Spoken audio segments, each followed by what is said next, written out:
are we ready with the film? Yeah. All set. I want to make a few minor changes to the agenda. I want to put Mr. Weiss first because he's going to address us, and I want to make sure he gets home before the darkness comes. Understood. And then we'll have public input. You can hear the gentlemen are from the contractors.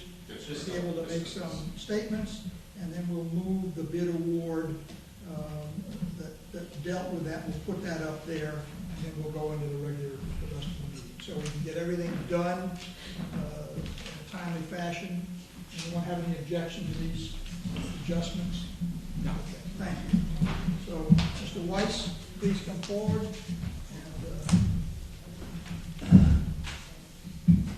Thank you. It doesn't seem fair, 12 against 1. Can I sit down? Sure, man. Well, what I came here today for, thank you for your attention to this matter. I studied the rate structure, and unfortunately, age has hit us, my wife as well as myself. We can't move anymore, dragging the hoses around to water the grass. And so I'm going to put in a little sprinkler system. We have a relatively small lot.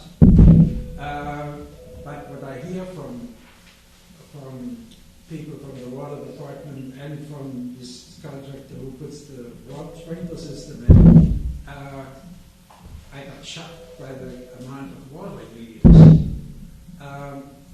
The gentleman who was over at my house from the water department across the street measured the pound per square inch pressure, and he said it's about 10 gallons a minute. So when you add this all up, you'll get over the 15 unit.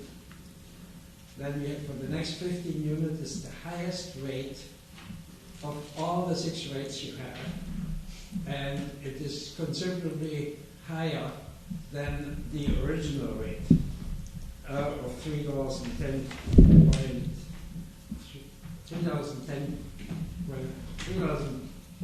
$3.103. Then the next one is $8.769. So for 15 units each, you would need $46 for the first bunch of 15 units. For the second bunch, it's $131.53 for a total of $178, or an average of $5.936 if you average it out. That is a rate which is 280% over the original rate.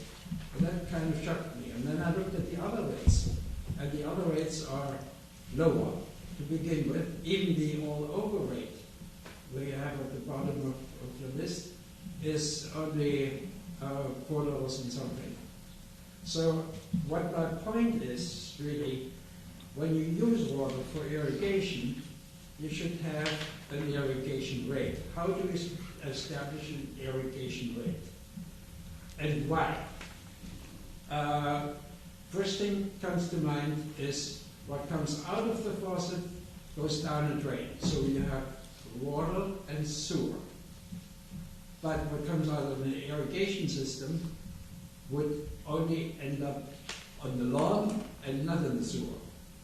So my point is the justification for the irrigation rate, which would be lower than the $8.77, is that you could take the 2 quarters, which are the lowest in the year, which is freezing or cold, where you don't have water anyway, and then deduct that from the total use in the peak months of the year. In other words, 2 quarters is probably with water and 2 quarters without, to be realistic. Now, if you would assume, and I don't know if I'm correct, that the cost of water is one item and the cost of the sewer is another. If we split the two in half, So with a rate of, for the second tier of $4 and something, one could swallow it. What do you think about it? Let me just give you a little background. Yeah. Everyone can give their answers. In Barrington, the sewer is a separate enterprise fund. We have nothing to do, it's not like a joint water sewer. Yeah. So this is the county water supply. We do our billing. The town of Barrington takes our records for the winter quarter. And that's what they use 4 times. That's when you're not watering the lawn and you're not washing your car. They take 4 times the winter. They get a bill from East Providence because we have a regional system in East Providence. Yeah. We have a meter on all the effluent that flows to East Providence. So that's how they know how much Barrington has contributed to the overall treatment. And that's how they make the bill. Yeah. And if you're not connected, they give you the average rate. I see. If you have a well, they just give you the average rate. But that was set up. I know that because I was on the council when we set all that up back in the 70s. So it's a separate animal altogether. Altogether. Right. That's good to know. But it's not like we're a water sewer, clean water and sewer department. Mr. Chairman, just if I may add to Sure. that, is in the town of Warren, they're not billed any sewer charge Or it's just in your tax, taxes. ad valorem tax. There's no sewer charge. Well, So- in Barrington, there's no sewer charge. In Warren, there's No, in Barrington, you have a separate. and whatever charge. action we take has to affect all 3 towns. That's right, Uh-huh. that's Yeah, right. yeah. In Barrington, you get an enterprise, you get a separate I don't know about charge. Bristol. Does Bristol have a sewer charge? Yes. Warren doesn't. Just be about 4 years old, 4 or 5 years old. So that's one of the That's one of the complexities. problems. One of the com- So, However, we should talk about what's planned. Maybe you want to talk about where we're going next. Can I ask a question before that? Yes. Because looking at the schedule that you sent us of payments, there's only one time in the last 2 years when they went over 15. But he's talking about putting in Oh, that's up for the future. sprinkler systems. yeah, Okay. For the future. I don't have it yet. Okay. So you Looking would outside, definitely you go don't over need the it. 15 in that To case. leave the lawn as it is half day. It's half day. It looks awful, and our neighbors have sprinkler systems, they have had for years, and you don't see a lawn like that. But my wife said, I can't do it anymore, and she's also over 80, I'm 85, so you see my point, right? That I have to get to a more economical way to do it. The problem with the rates is the way they The originally, 877 rate is kind they of... were set up as a conservation rate to get people to not water their lawns. That was a big part of why the rate is so high to begin with. The idea is that the basic rate is for your basic needs. Mhm. Anything over and above that is not critical to your use. That's So- true, yeah. So that's charged at a much higher rate. Mhm. But In the future, though, we did look at going, and the other rates are tied to very high consumptions for industry Yeah. and so on, so they are, it goes back to 310. right, so it's kind of the industrial rate is built into one Mhm. schedule. In the future, we're gonna go to a separate schedule for commercial and industrial, What is the future? and we're looking at next year, Next probably as of April. next March March 1st, right? 1st. Yeah. Where we've already investigated revising our schedules, and that higher rate will be coming down. Mhm. Um, At 877 rate. Right. Yeah. So it will be lower than it is now, although our base rate will probably be, we'll Well, I have a very understand. low base rate, then we'll have actually an intermediate rate, and then our high rate, which is essentially called the conservation rate, won't be as high as it is now. Yeah. Well, it's true that one shouldn't waste water because it's a critical resource which we have, and it's going to be a more critical resource in the years to come. So I asked that question to the irrigation builder, and he said, well, you don't water your lawn every day, number one.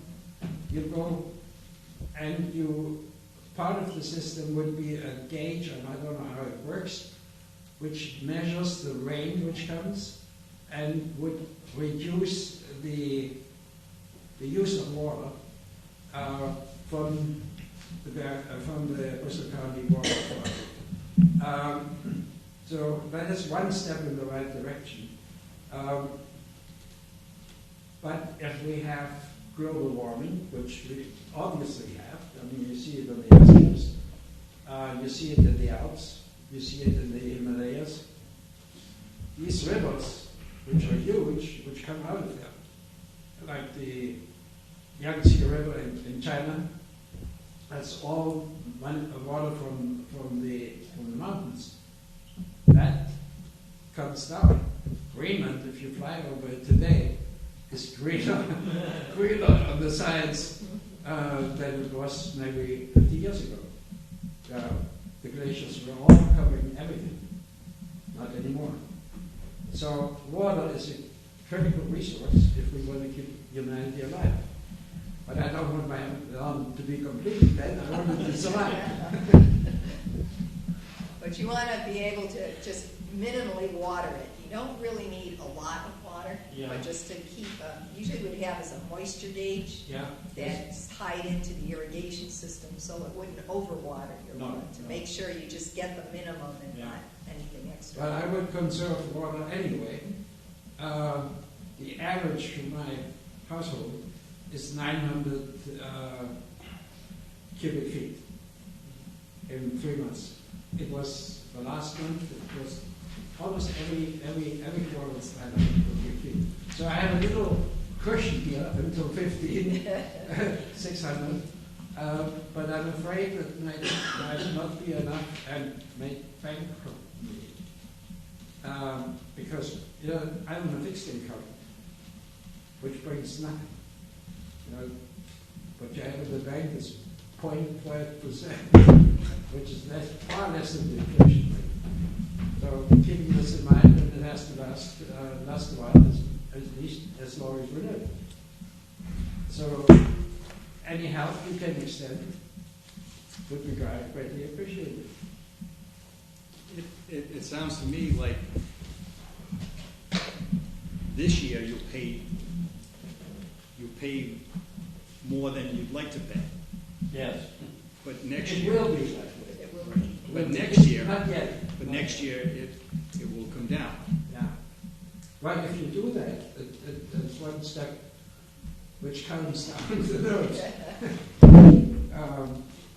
which is perfectly understandable. I heard, I don't know if it was you, Mr. Tuttle, who said you're really trying to get 3 rates, right? Yeah, it'd be three different categories. If you can expand this a little bit, let's say instead of 15 units at 310, and then the next until the 300 units, the 8-plant rate, that would already help. It's just you can approach it several ways. You can approach it from the point of spreading the number of rates, reducing the 877, and bringing it more in line in an average. Many ways to approach it. We've used a national consultant, a rate consultant. Mm-hmm. That's how we decided this past year to go in this direction. Obviously, he lives in California. So we have the background from the national consultant, and undoubtedly we'll check with them again before we get to the point. Mm-hmm. We had to delay things a year because of the computer system. The new computer system goes in now, should be online later on this year, and then we'll be in a position to deal with this. But certainly, we are happy that you came in and chatted with us. Good, and we'll keep that in mind. Any other comments any other directors wish to make? My only concern, if you use it, try to build separate for irrigation, you'd have to have a separate metering system. Well, in a way you're right, but you could also approach it in a different way by standardizing and seeing what any household, what is their usage per 3 months. And in the lowest of the four quarters, two of the most of four quarters, and from there on you approach the system. But someone might not only be using it for irrigation, someone might be using it to fill their pool. Then we get a different. Yeah. And then if the same resident lived there during that period, the family changes, you go Yeah, of from 2 course. people to 8 Yeah. people, Yeah. you can have a great difference in Oh, use. yes. We are only two. I know, but when you sell it, it might go to a larger house. But then, of course, at that time, it would be, you wait for the first quarter, if it's summer or winter, and you make an average of the two.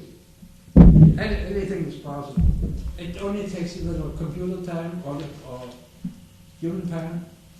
One of the two will work. We'll certainly take it under consideration. Thank you very much. Thank you very for much coming in. for coming in. All right, next, we're going to have public input. I understand So that. I can leave. I'm sorry. I can leave. Yes, sir. Yes. Thank you so You're much. welcome to stay for the rest of the meeting. Well, it's probably dry stuff.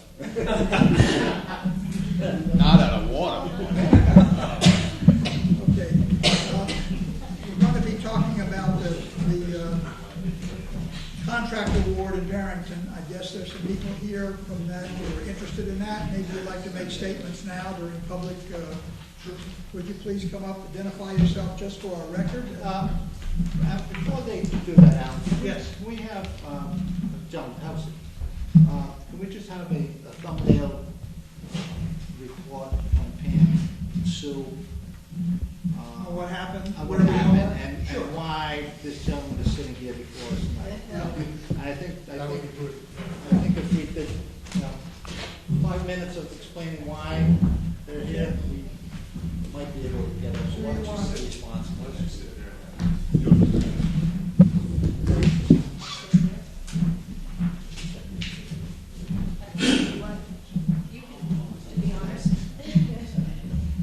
Okay, Sue put together the bid specifications for a cleaning and lighting project in Barrington.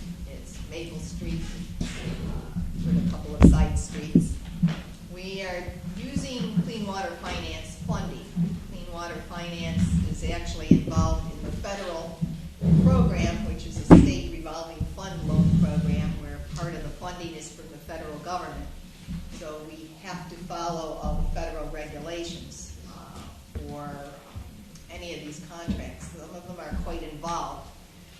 Big section of this is the MBE, Minority Business Enterprises, Women Business Enterprises, Disadvantaged Business Enterprises, which requires that they be awarded 10% of the contract. It is in the federal regulations that there's a number of what they call the disadvantaged business enterprise forms that have to be filled out and submitted with the bid when a contractor submits his bid. The state has a separate form which has to be submitted but can be filled out within 5 days of the bid. So when we received the bids, Sue did a very thorough job of reviewing them. We ended up with the low bidder. Had submitted his DBE plan saying he would supply the information if he received the low bid within the 10-day period as the state stipulated. Unfortunately, we ran that through the state office and they said, well, that complies with the state, but it does not comply with the federal requirements. And in this case, we really needed to comply with both. And of course, the federal was more stringent, but in order to do the project through the state revolving fund loan program, they would have had to have submitted the federal requirement to fill out the forms and submit a plan with their bid specifications.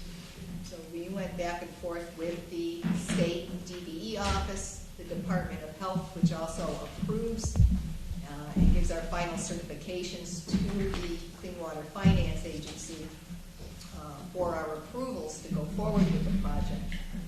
And both the state and the Department of Health agree that the contract would not be supported by the Clean Water Finance Agency for federal funding because it did not meet the requirements for the Did the, DE program. excuse me, did the other submitted bids comply totally?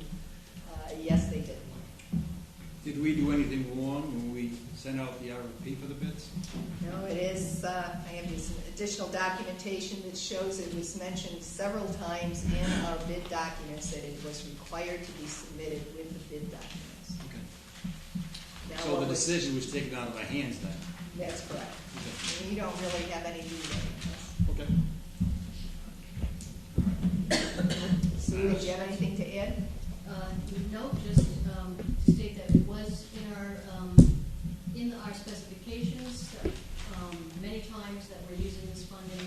We did also mention it in the mandatory pre-bid meeting that the contractors all Attended? attended. Okay. Thank you. So it's Sir, you wish to? Yes. Good evening, Scott DeMello on behalf of Bristol Contracting Corp. Some chance members of the board. Just a good segue introduction. I think the issue is that I don't think that the instructions for the bidders are actually as clear as maybe has been represented, at least from our perspective.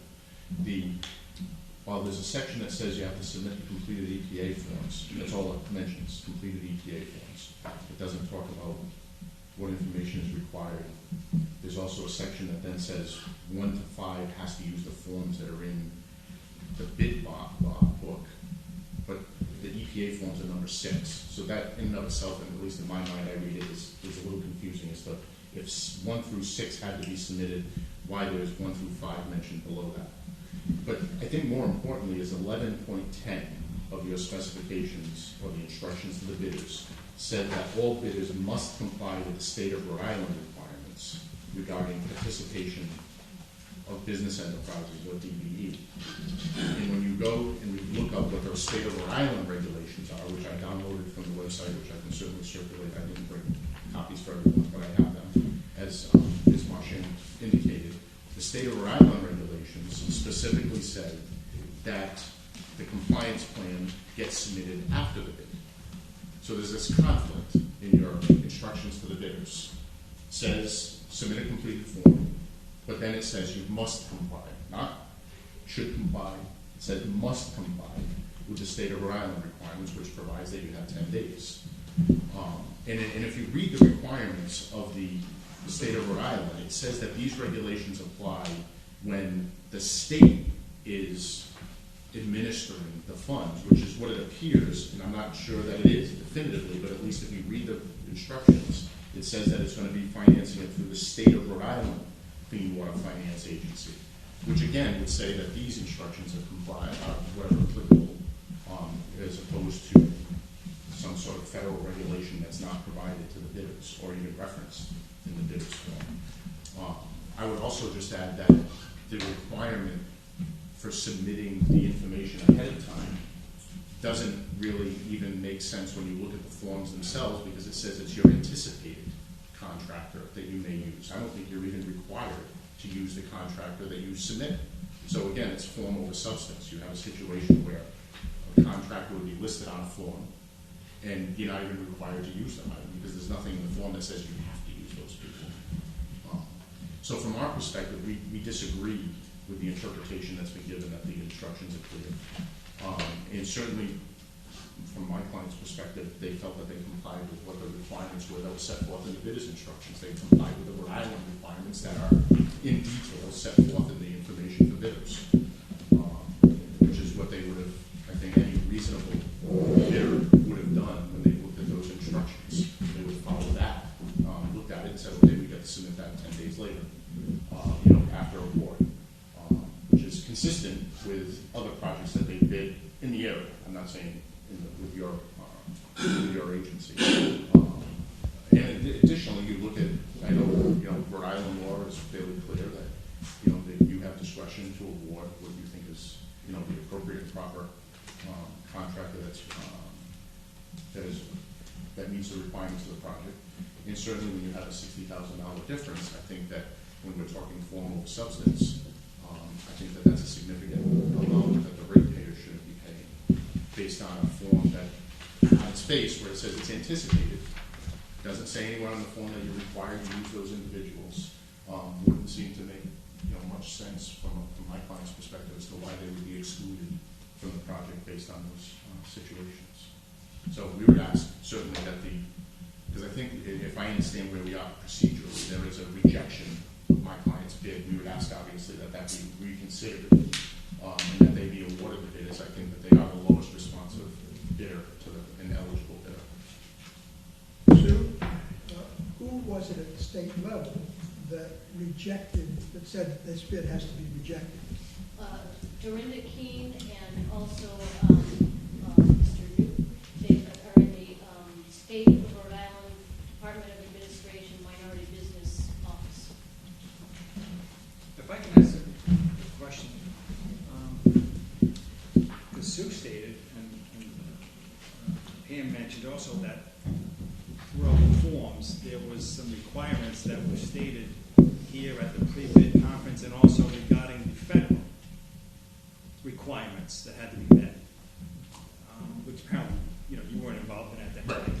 So what does your client have to say about that? There's an EPA, there is no question that there's an EPA form, or three forms that I think EPA 6100. Okay. What do they say? 3 and 4, and they do say get submitted with the bid. I don't disagree with that. Okay. But what I say is that there's a conflict between that, which is on a Well, form. it's not a conflict, there's two requirements. There's the state requirements and there's the federal requirements. Both have to be met. The federal are more stringent. So if you had completed the federal requirements, you would have met the state as well. But by completing the state requirements, you didn't also meet the federal requirements. Mr. Chairman, can I just ask a question? Was there a pre-bid conference for this? Yeah. Yes. None of this came up. Yeah. I did state at the pre-bid that we are getting SRF funding and you must read the specifications to make sure. You also list 3 bidders. Did both the other bidders comply? Yes, they did.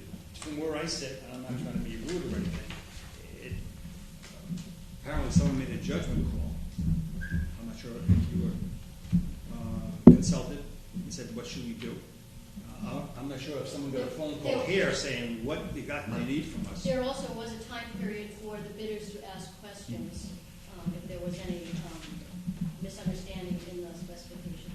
Right, and again, from my client's perspective, I don't think it's so much as a misunderstanding. I think the conflict arises after the fact when someone says you need it. We believe it's a conflict. I understand that reasonable people can disagree, but I think that reading the instructions where it says you must comply with the state of Rhode Island, they believe they did meet those requirements. And I also don't believe that the federal requirements are an absolute requirement that they be submitted pre-bid. But again, there can be disagreements with Well, those. apparently, 2 other bidders Yes. did that. You have anything else to answer? I'd like to move along. Yes. No, Is there someone else in the public who wishes to speak at this point? No, we did it. Please come up, give your name, sir. Mike Bisco from Bisco Contracting. While that project was bid on the base documents, as Scott stated. There was a conflict. We filed Rhode Island law because it stated the project was Rhode Island funded in the written documents. The written documents always govern. And that's the reason why it was bid that way. Rhode Island law, Rhode Island funded. We had 10 days to submit the required documents along with the acknowledgement. That's just what I wanted to let you know. Is there anyone else who wishes to speak on this issue? My name is Bill Walsh. I'm with W. Walsh Company. And I would just like to say that the Bristol County Water Authority, when they make up their specs for any project, first thing they have is an invitation to bid. And the second thing they make up is information for bidders. And in both of those documents, it says specifically that this information will be submitted with the bid. And we Understand that, sir. thank you. Does the board have, Jody? Want to close public comment? Okay. Ken, are you here on an item that's on our agenda, or do you just want to talk to us? Just a couple minutes. So we have another item for public input, which is not on this issue. Yeah, okay. Please. Mr. Chairman, members of the board, thank you. Kenny Burke from the Rhode Island Water Resources Board. I'm here simply to solicit support. I know that this board, as well as the staff, have been working very hard at getting support for Budget Articles 5 and 8 in the governor's budget.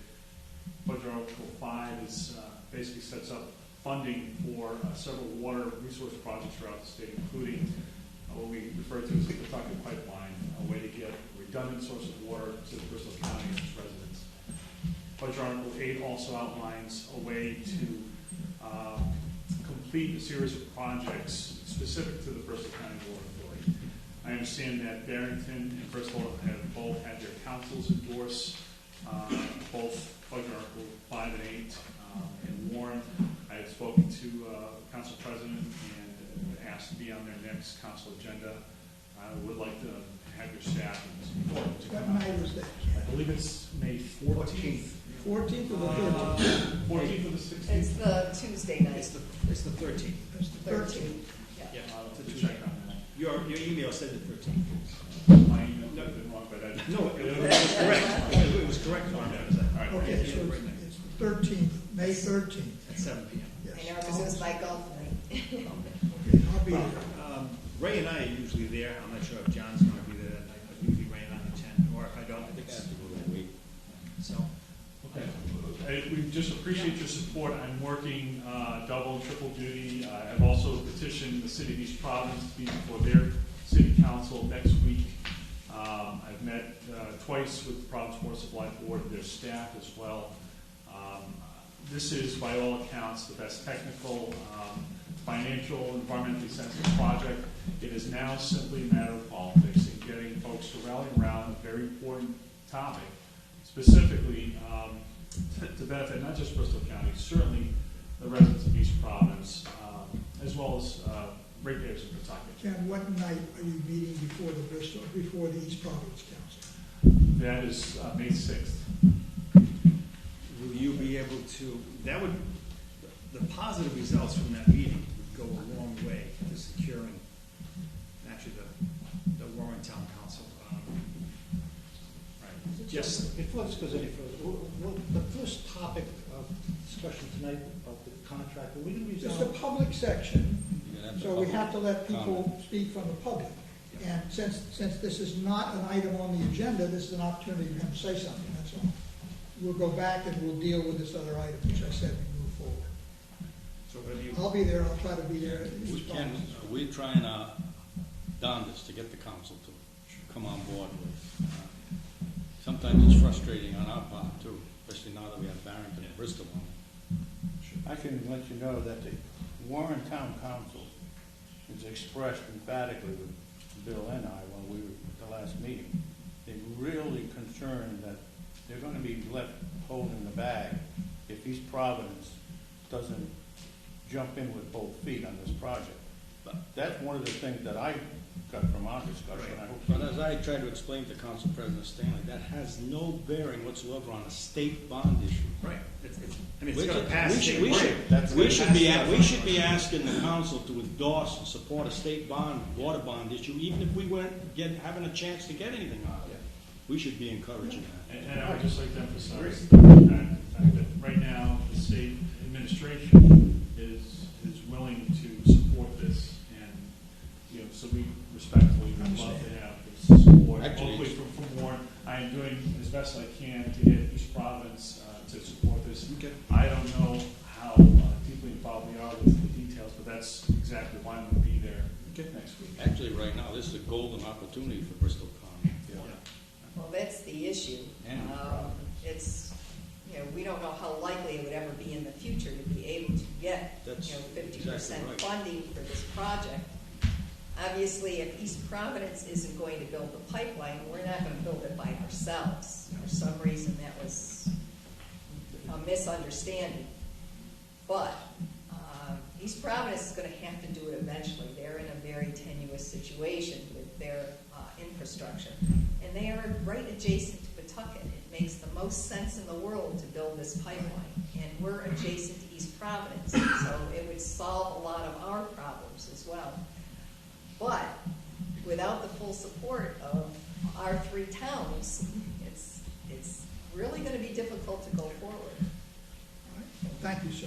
Thank you, Ken. Thank you. We'll try Keep to us get posted on the meetings and stuff. Yes, sir? Alan Bristol, Bristol Contractors. We stated, we bid the contract, and we saw it on the Rhode Island law. We'd like, feel we should be awarded this contract. If we're not, we don't want to, we probably will protest it, but if not, maybe we should go out to bid again. I understand your point. Thank you. Okay, anybody else from the public wish to speak? We close that section then, we move to the item that I said we move forward, that's J. Alan, somebody, Yes, so now the public comment. please, Joe. Sure. So we have an unfortunate situation because while we have a low bidder, we do not have a low responsive bidder. And what you heard was that the low bidder interpreted the bid in a way that was not correct. I'm not going to take you through the whole invitation to bid. It's over 200 pages long, but it's clear throughout the document that it's the bidder's responsibility to familiarize himself with the local, state, and federal laws. Certainly, if there was a question of interpretation, then any of the bidders should have clarified those, and that's really what didn't happen. But it's clear, and there's reference throughout the bid that it references federal, state, municipal laws, ordinances, regulations. It's also clear in the bid that the DBE form had to be completed. If you read the EPA DBE form that was part of the package, it states on it that it has to be submitted with the bid package. Now, it's not this board's interpretation, that's not my interpretation, it's not Pam's interpretation, it's not Sue's interpretation. That is the EPA regulation. And certainly Pam and Sue did not take it upon themselves to make that interpretation. They did the right thing and went to the state and went to the DBE office, and they specifically stated that it's not compliant, and that in fact there are two sets of regulations. That you have to comply with both state and federal regulations, and that's anytime you have a state revolving fund project, because there's EPA money involved. Anytime you're doing one of those projects, there's a number of different agencies that you have to comply with, as you heard: Department of Health, EPA, the Rhode Island Clean Water Finance Agency. So there's a number of approvals you have to get from all these agencies in order to get these projects funded and paid for. In fact, it's onerous. I mean, they're kind of a pain to fund through clean water finance, but you get subsidized interest rates, and so it's worthwhile to do so. So it's unfortunate that the low bidder chose to interpret it the way they did, but if you look at their form, they didn't fill it out. And that is unfortunate, but the bid was not, their submission was not compliant. And again, it's not an interpretation that's been made by anybody in this room. It's by the state who's administering the program. I can tell you that this comes up in with other utilities. It's the state DBE office that interprets that part of it. They've made their interpretation. I know that that Pam and Sue, just to really dot the I's and cross the T's, also talked with the Department of Health, and the Department of Health said the same thing. It's not compliant. So I just want the board to know that a lot of work was put into this. It wasn't just an interpretation we made to knock somebody out. It is unfortunate because they were the low bidder, but frankly, it's not a responsive bid, and I don't even think it's really close when you really look at that. So normally you have the right to overlook minor situations, but Yeah, this is this- not a case of us overlooking it, it's a No. case of being overruled. And it wasn't minor, and I know they, in their mind, thought it was minor by looking at the regulations they did, but it was their responsibility up front to make sure they were clear before they submitted that document the way they did, to find out what had to be done. So I just wanted the board to know that, and really everybody to know that we didn't take this lightly. That a lot of work was done, that we looked at this closely and consulted with the proper state agencies on this. Fair enough. Thank you. Any questions? Okay, so now we need a recommendation Mr. for Chairman, a motion, yes. it is an unfortunate situation, but I don't think we have much alternative. I'll make a motion at this time, we award the contract to W. Walsh Company in the amount of $798,972.09. Second, by Bill. Any further discussion?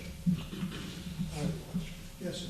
And forgive my naivete, and it is unfortunate, as you say, and no one has done anything in interpretation, but if it wasn't their intention to miss one form on a 200-page request, is there any legal way that we can review it again or submit it again, or is that too onerous to be reasonably done? I'm saying that because it is unfortunate to pay $60,000 more because a form wasn't filed. Well, it's not a missed form. It's a form that was filled out. A missed page on it. No, it wasn't missed. They wrote on it that they would provide the information at a later date.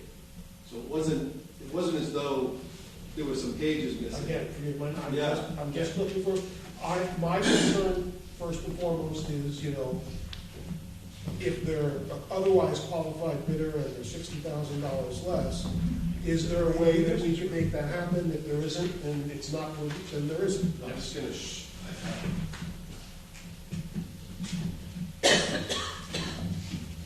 So it wasn't missed. I understand. And it was their contention they were going to do it within 10 days, and did they do it in the time frame that their interpretation said? Or? It says to be submitted if low bidder. I stole. Okay, thank you. Any other questions? Yeah, I'd just like to make a comment. Sure. This thing really bothers me because of the fact, I feel bad for these gentlemen over here, because it seems to me the only bad guy in this whole thing is that it's government overreach. Why they go through the EPA to do social engineering for disadvantaged enterprise business. And I feel bad because they got stuck in that kind of a situation, but it really is not our problem, I should say, because they did not follow the rules, but it's really the way we do business nowadays, which is unfortunate. So, and my only other concern is that if we did rebid, then the other companies would have a legal swap too. Sure. So I think all we have to do is go by what we have to live with. Okay, any other questions? Ready to vote. All those in favor of the motion to award the contract to Walsh at the prescribed amount, please raise your hand. Do you have a second? Yeah, we did, yes. Yes, Bill, second. Raise your hand if you're for it. It is unanimous. Thank you. Now we're back to minutes. Entertain a motion for the acceptance of minutes of 3/26. Thank you.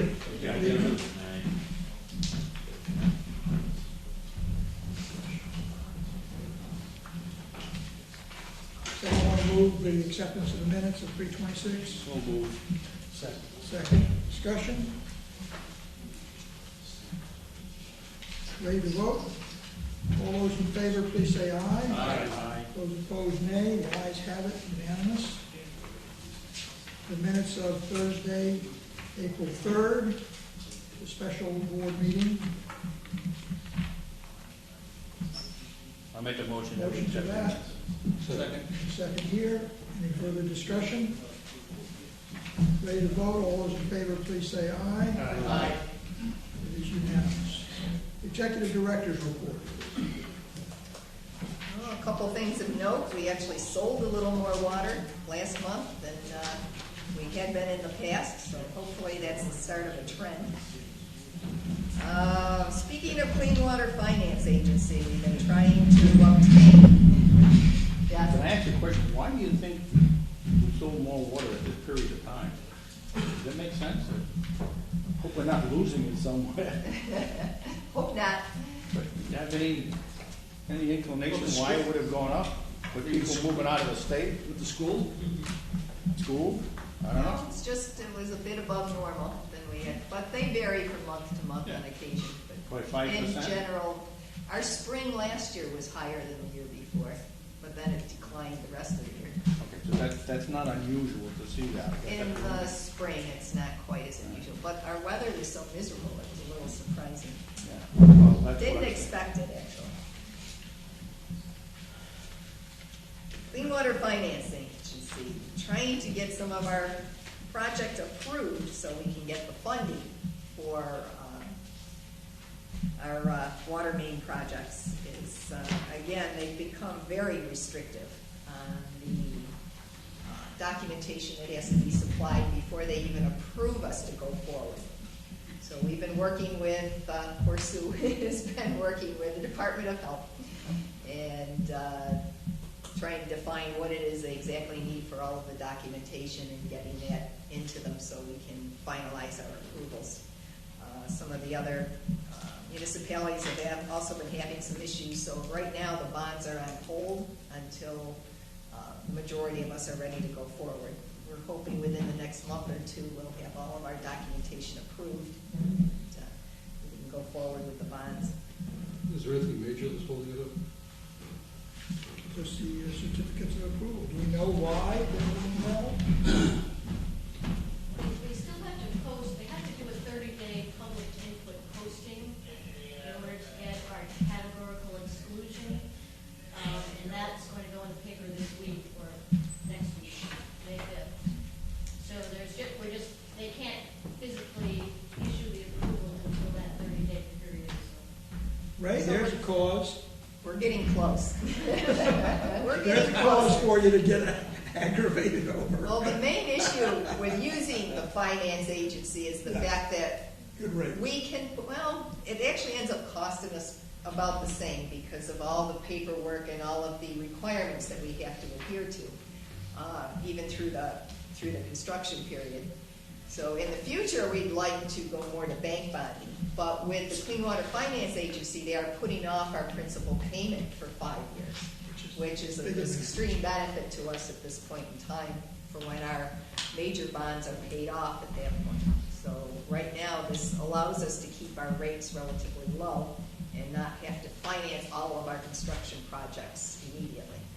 So this is a big benefit, so we're working through the process, and we're getting there. Just a little slower than we expected. And really, the only other issue we've been dealing with this month is trihalomethanes. We have to test for trihalomethanes at 8 points throughout the distribution system every quarter. And then each of those samples is averaged with the previous 3 quarters for an annual average, a running annual average, which has to be below 80 parts per billion. Now, recently, the EPA lowered that amount. It used to be 100 at one time. Then it was lowered to 80, but it was an average of all the samples in the system. Trihalomethanes, we've discussed before, it's a disinfection byproduct. It results from chlorine coming in contact with natural organics that are present in surface water from decay of leaves and so on. And they are more prominent in the summer when the water's warm and when you're adding higher amounts of chlorine for bacteria disinfection. Taking samples in January are usually our absolutely lowest numbers of the year. Our numbers came out more than double what we would have in our worst case situations. So we challenged the laboratory results. We asked for their QA/QC information. They had a number of small issues, nothing really major we could point to, other than the fact that every other utility that also used this laboratory ended up with their numbers much higher than normal, especially for this time of year. All the other utilities that took their samples to a different laboratory ended up with low numbers like you would expect in January when the water is cold. So we took a second set, and those numbers came out normal. And we split those between the laboratory we used and another laboratory. And they came out actually fairly close. And so what we may end up doing is being able to average those numbers with the first set of samples we took, because it's very difficult to get laboratory analysis thrown out unless you can prove that the numbers were, that there was some problem in the analysis. It seems to me there's a mitigating circumstance here. And that mitigating circumstance is that the public, a segment of the public goes bananas when you have to send some form out that says, God help us, there could be possibly something wrong with your water. It's a public health issue. And if it's unnecessary, we shouldn't really have to alarm the public for something that doesn't bear alarming them. Is there a place that we can go and say, here's the evidence, we didn't find a smoking gun, but all these other, just what you described. What about throwing those samples out? That's all. The EPA regulations are actually very tight and are very specific as to what types of samples can be thrown out. And it has to be that the laboratory pretty much agrees that there was an error in their method. If they'd like more business, I would think they'd agree. Well, they, going through their QA/QC data, don't find any, large anomalies that would actually cause this issue. They actually are allowed a 30% range in the analysis. So if we had 100 parts per billion, they're allowed to analyze up to, and call it up to 130 parts per billion, which is a significant change on our part when we're held to 80.6, if we go over that. But we are 100% convinced that these numbers are not correct. Also, the city of Providence took a sample at their inlet point to our system the same day we did, and their numbers were 30% lower. So we are definitely convinced that these numbers were not correct. We won't have a violation at this point if we're allowed to average the first set of samples we took and the second set of samples. But going forward into the summertime when the temperatures are up and we're adding more chlorine to the system, our regular numbers will be higher. They would normally be in compliance, but because of these set of high numbers, our average is going to be over the violation limit. So we will be sending out notices at some point. Could we get that fined? Violated the standard. Could we get fined if we go over the average? No, not unless we don't do the notices as required or don't take any action. Now, the one thing we did do last year is we installed a trihalomethane removal system in the Bristol tank. By the end of by fall, we're going to be installing another system in the Barrington tank. Is there any variation in the LOM between? It's very minor. Providence is supposedly, because we've all seen slightly higher numbers. For one reason, Providence had gone back to their higher pH. So the numbers did creep up a little bit, but within 20% at the most. Not 200%. And what about the delivery from Providence? Has theirs increased or? Oh, she said they took it at the same, on their side of the delivery to us. Their sample was fine. They took the sample the same day we did, at the same point. I missed that, I'm sorry. And ours was 30% higher. The sample was at the same point? Same company? Opposite ends. Same testing people? With the, I don't know if they use the same lab. No, they use another private consulting lab, different than the one we use. And what you're saying is we need a new lab. Definitely. Are you saying that's the same water? Same water, yes. But you're saying the same point, or was it at one end of the pipe? The same point. So they took water Yeah, the same exact day to same. the same point, and two labs came up with two numbers that were 30% different. Yes. And And this is the Department of Health that makes this rule. Yes. Under the EPA, they've also involved the EPA in this as well. And I've actually talked with the EPA, and they're reviewing all the data with the Department of Health. But they are very constrained as to what they can allow under the regulations. Higher providence is fine. Can you think of any explanation why it would be different? None at all. Absolutely not. And what was the decision? Because we were not adding chlorine into the water at all, for one issue. And the water was still cold. This was early February. Trihalomethanes start going up as the water temperature increases, and we start adding chlorine probably around May to the water. Interesting. And what was the story with whether we have to notify anybody? We will if we're found in violation. Now, that first set is in violation. Right. But we're allowed to average with a second set of samples. We took a second set within the required period, and they came out normal. So we're allowed to average those, in which case we won't have a violation this quarter.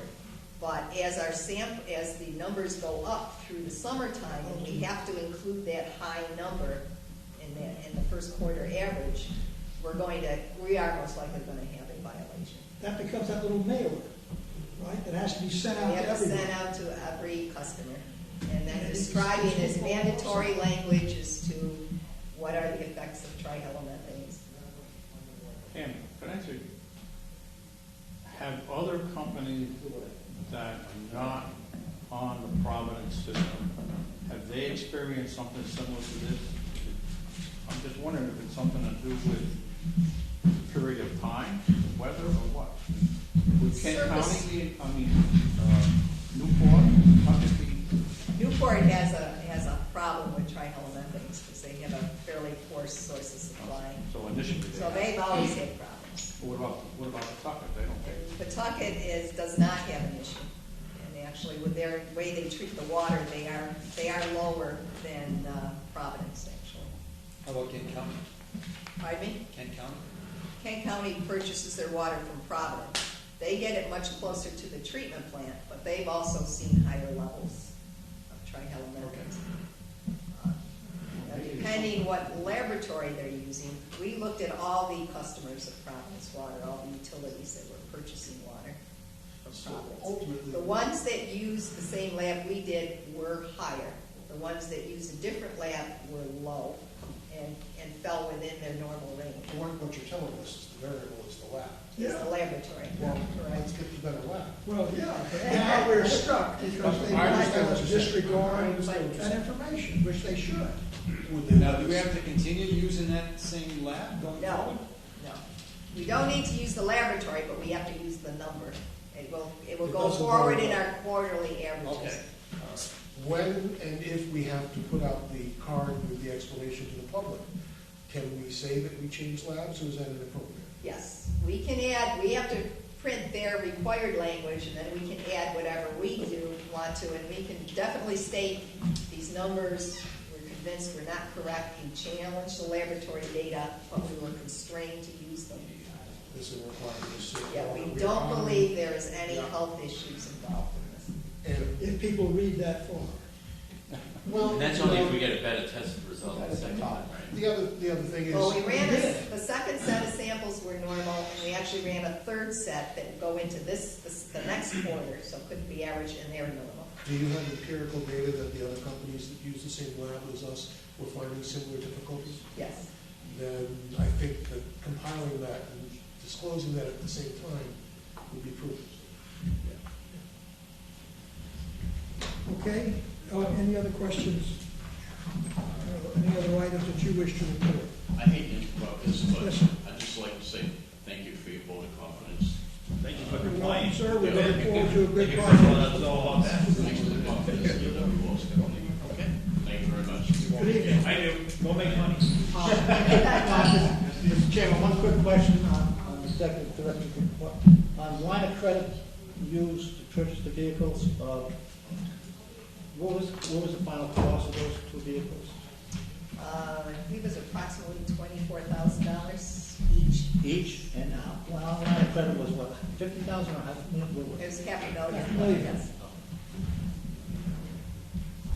Ray, you had a question? Yeah, I have a question on the director's report. Yes. Under the flushing, it says in the spring you're gonna be flushing, you have a flushing program. And Yes. at the end, it says a note will also appear on the bill sent out during this time period. What basically you're gonna say, just that they're flushing, or should they tell the customers what to watch out for, or what is usually included in that information that's gonna tell us? Usually we don't have much space, so we'll say we're flushing.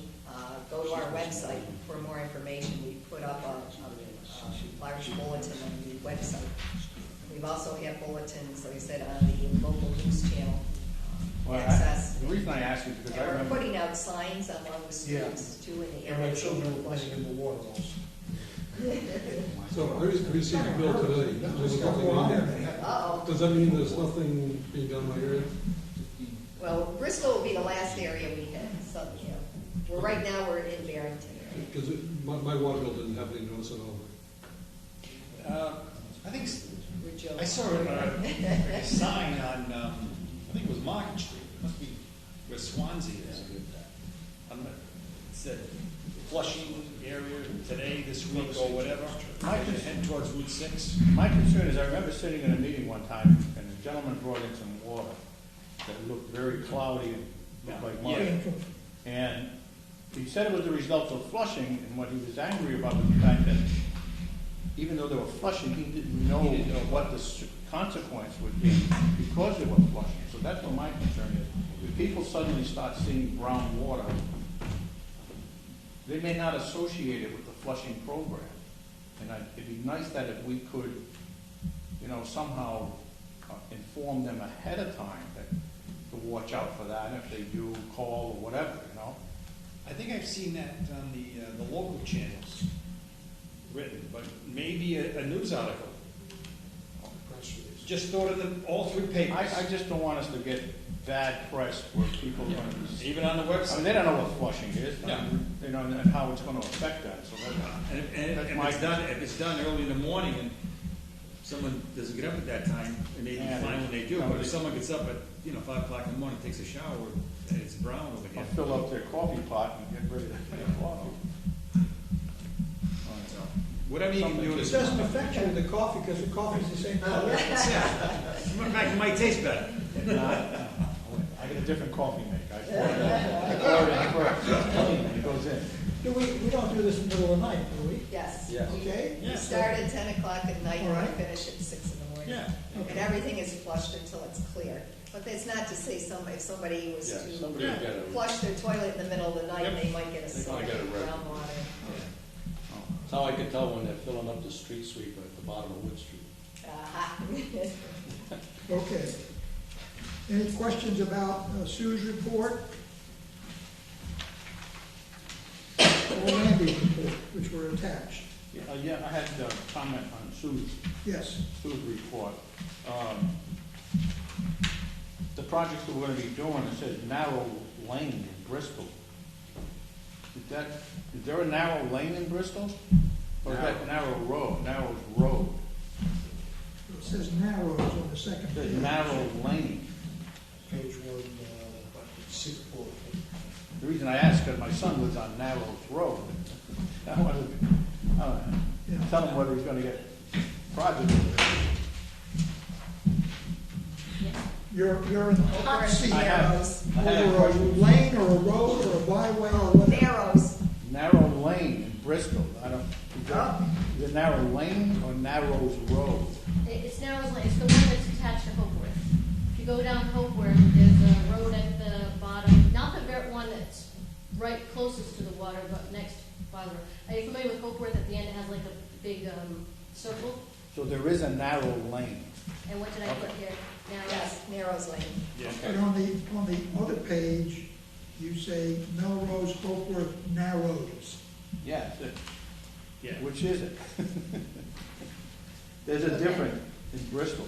Well, Frank Narrows would is, know that, I guess. Narrows is The Narrows Road is the one off of Medicum Avenue. Yeah. Right, it is not that, it's not Narrow that, it's Lane. still on- So on the second sheet, it shouldn't say Narrows, it should just say Narrow. It's a narrow lane, so it is narrow lane, so it's correct. Narrow lane. It's like surgery, don't do the wrong street. Yeah, okay. I gave my son misinformation. I thought they were gonna do narrow road. Make sure you tell the contract. Any other questions? If you have questions, Ray, call first before you give out that Yes. information. That's what we're here for. Okay. Any questions on Randy's report? No, no. I get the sense that we slipped a couple of weeks. That we were due to start already, and that we may not be starting for another few weeks. Is that what happened? Or- Well, we're still in We're the still pretty much the pretty much time the frame same. we were Okay. looking for. We were said if everything went perfectly, Right. we would have started a little, so they did have to do a third round of data checks. They did find a couple little problems, but from what I understand, everything's still going pretty smoothly. Okay. Any other questions? Financial report next. Excuse me, I Yes. had a question on information that Pam had on, I don't know if you even have it in there. The letter that was sent out to the representative. Ray Galveston. Yeah, Galveston. It had some information about phase one of the Pawtucket Pipeline project. Yes. And it said that phase one of the Pawtucket Pipeline project, a transmission main is to be installed between East Providence, the emergency pump station, and the East Providence water storage tank. Later on, a little further down, it goes on to say, the proposed section of the transmission pipeline will provide a direct link between East Providence and DCWA supply from Providence to provide emergency supply for both systems, and at least allow each system to shut down, inspect, and maintain their respective cross-bay pipeline when necessary. My question is, could we be misinterpreting that? Could they, if we did that, could we supply all of DCWA's water through that other supply? It's implying that we could shut down and test our system and totally depend upon East Providence, that connection from East Providence, We could for a short We period could. of time, yes. without restriction. Well, that's something you have to work out with East Providence, but they're creating a dedicated line to their tank with their existing pipelines. We're also looking to create a dedicated transmission line from the tank to the East Providence pump station, which is at our connection with our crossbay pipeline. So this would essentially connect the two crossbay pipelines together. So we would be able So we would to be get able enough to. water through that line to supply our whole system. Yes, Okay. Is that the, for a period of time, is that the $4 million? and vice versa. And that's the $4 million. Right. Which makes a lot of sense to at least do that portion of the project as soon as possible. Because at least it gives us the backup between the pipelines. It doesn't solve the Providence, a different supply situation, but it does, in that case, solve the pipeline situation. Because right now, neither of us can shut down, inspect, or maintain those crossbay pipelines. Now, you mentioned short term, that would work for us? Yes. How many, when you say short term, you're talking about days? It would work for days, and depending on the time of year, probably longer. Summertime might be more of an issue, depending on the requirements of both systems, but it would allow us to actually schedule maintenance. Well, they use twice as much water as we do, East Providence does. Okay? I was just concerned, can they get enough water through their line to supply both them and us? Yeah, if you pump it. That's my concern. Certainly during most periods of time. Yeah. High peak summer season might be another issue. If you say so. Mr. Chairman, if I may, before we leave this topic. Yes. I had a question of Mr. Burke, and that's why I left and posed the question to him. There's a sense of urgency about, and I think it's important that we all realize what's happening with Providence Water Supply Board and how reluctant they are of giving us our freedom to go to Pawtucket. So they're actively lobbying Capitol Hill to exclude approximately $15 million of the $75 million proposal put forward by the governor. You mean the Providence water system? Yeah. Yes. Okay, so I mean, and that's a revelation to me, because I've been of the opinion that the 75, we were locked into that $75 million, approximately $15 million. But they are actively pursuing taking the 15 million, 13 and a half of that is for BCWA, out of that proposal, leaving us high and dry. So that's why you see Ken here tonight. Right. Because it's really, really getting down to, a gunfight now. That's why we're going to Warren, Yeah. that's why we're going to these problems. Maybe that's why it's a good thing right now that Representative Gallison's the chairman of the House Finance Committee. Yes. Well, there's a lot of pressure being put on, the new speaker, and Ray is, part of that team, but there is a sense of urgency. Which that is why we wanted to that we have should the be aware of, resolution yeah. from the councils. And what's disturbing to me is that,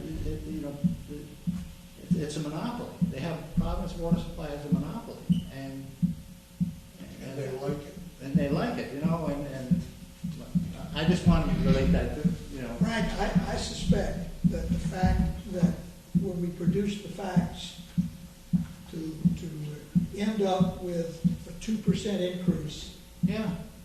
that this went up sideways, and that And the payback is the payback. more than a little bit perturbed that we brought the facts forward so they couldn't get the kind of money from us that they wanted.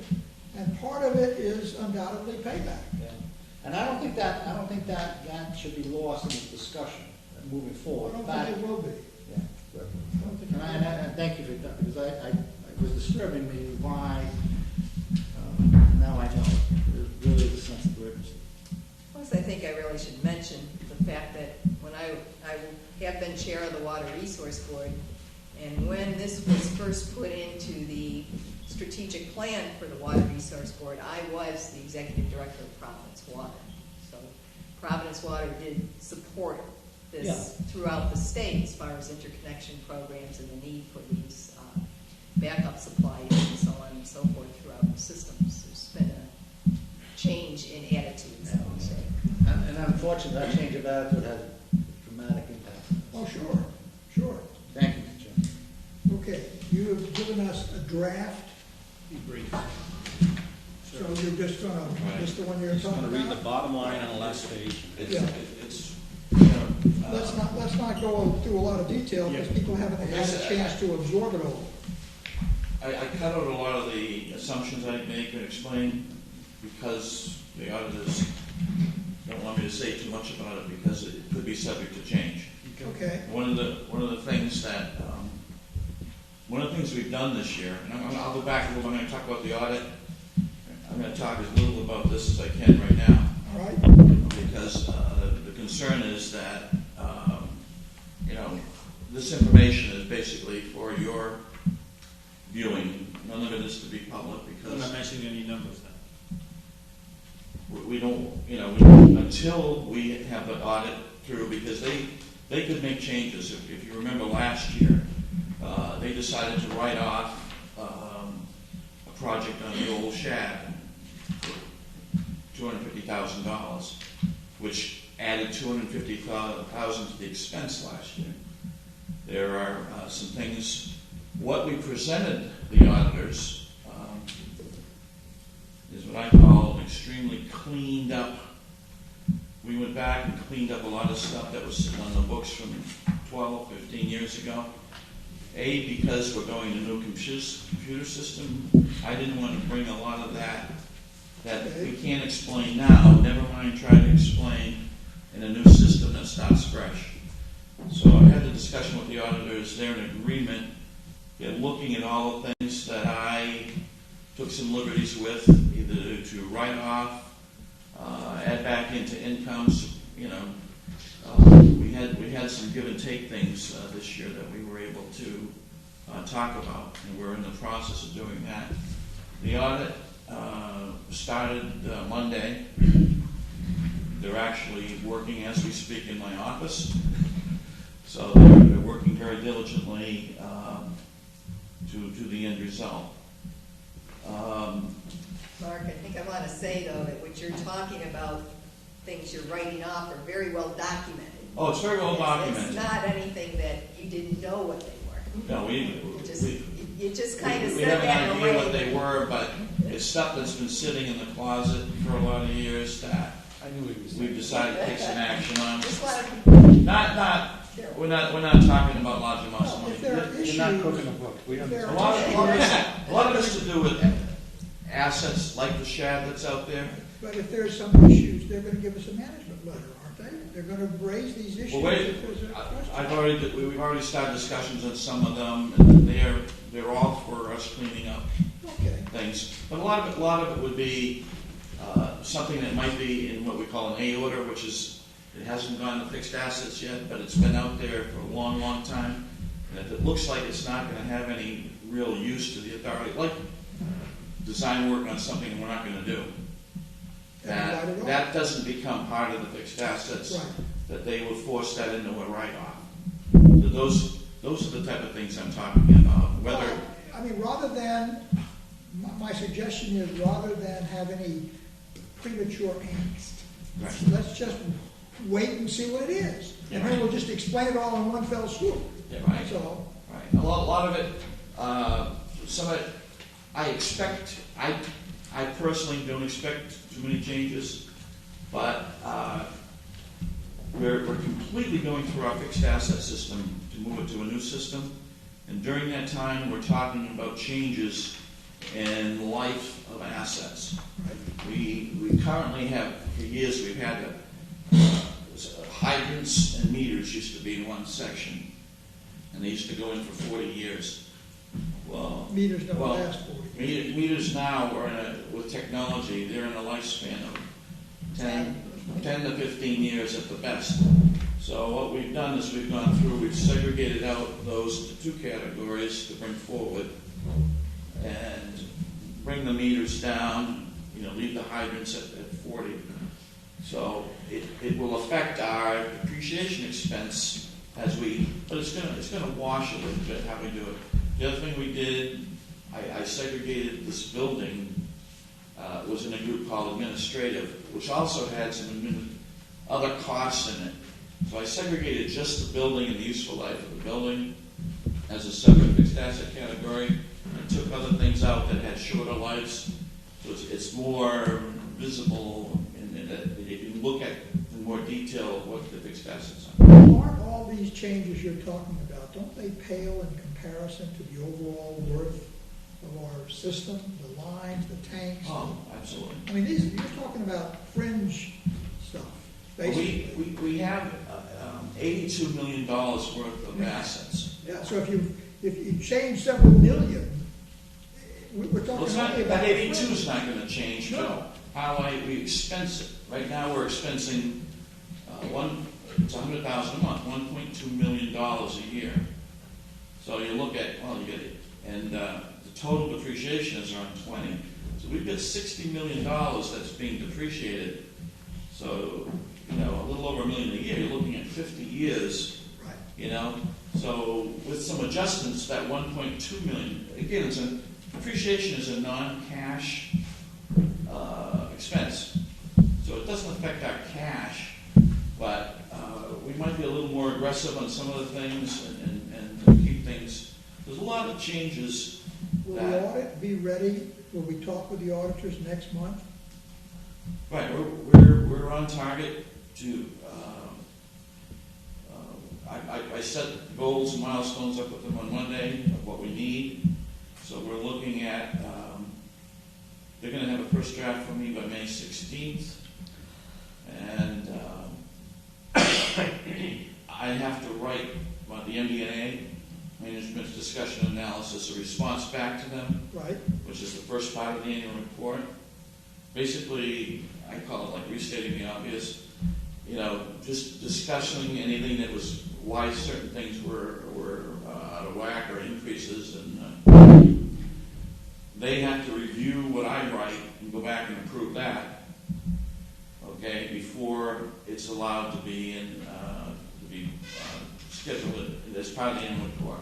Do you see a need for a meeting of the finance committee to discuss any of these things? No, right now, In the interim?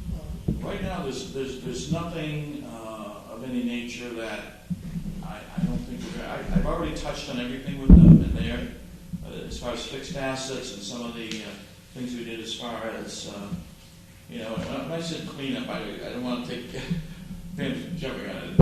I just mean it's things that we may have not done it, thinking someday something's going to happen, but, it's just little things. It could be $300, it could be $2,500 here and there. I know that for the annual meeting, that's when we issue the audit. And we send copies of this to the town councils and we post them. Right. Will that be the meeting that the auditors will come before us to describe things, or do you want to do that subsequent?